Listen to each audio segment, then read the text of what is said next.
بسم اللہ الرحمن الرحیم۔ السلام علیکم نائنتھ کلاس، امید ہے آپ سب خیریت سے ہوں گے۔ آج ہم نظم نعت کے شعر نمبر 6 کی تشریح پڑھیں گے۔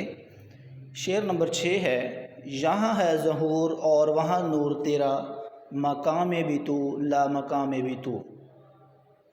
تشریح: اس شعر میں شاعر بیان کرتے ہیں کہ اللہ تعالیٰ نے حضور اکرم صلی اللہ علیہ وسلم کو اس کائنات میں مبعوث فرمایا۔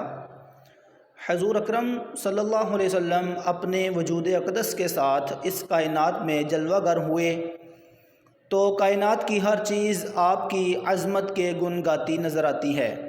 کائنات کا ہر ذرہ آپ کی بدولت منور ہے اور آپ کی عظمت کا معترف ہے۔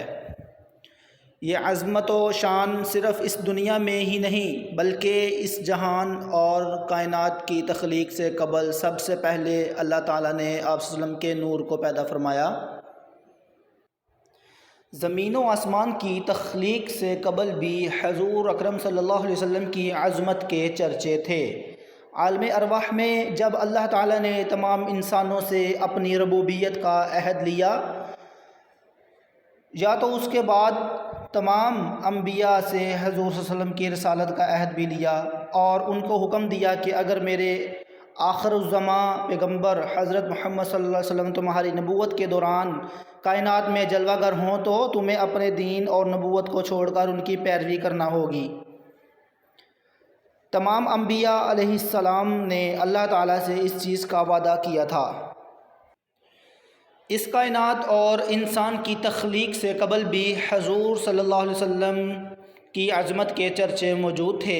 اس کائنات میں بھی آپ صلی اللہ علیہ وسلم کی عظمت اور شان کا تذکرہ ہر چیز کر رہی ہے۔ جب اس کائنات کا وجود ختم ہو جائے گا تو قیامت کے دن بھی حضور اکرم صلی اللہ علیہ وسلم اللہ تعالیٰ سے انسانوں کا حساب کتاب شروع کرنے کی درخواست کریں گے۔ آپ صلی اللہ علیہ وسلم مسلمانوں اور دیگر تمام امتوں کا مرکز و محور ہوں گے۔ بقول شاعر: عقبہ کی منزلوں میں بھی وہ ہوگا دستگیر، اساں جس کے فیض سے یہ کار جہاں ہوا۔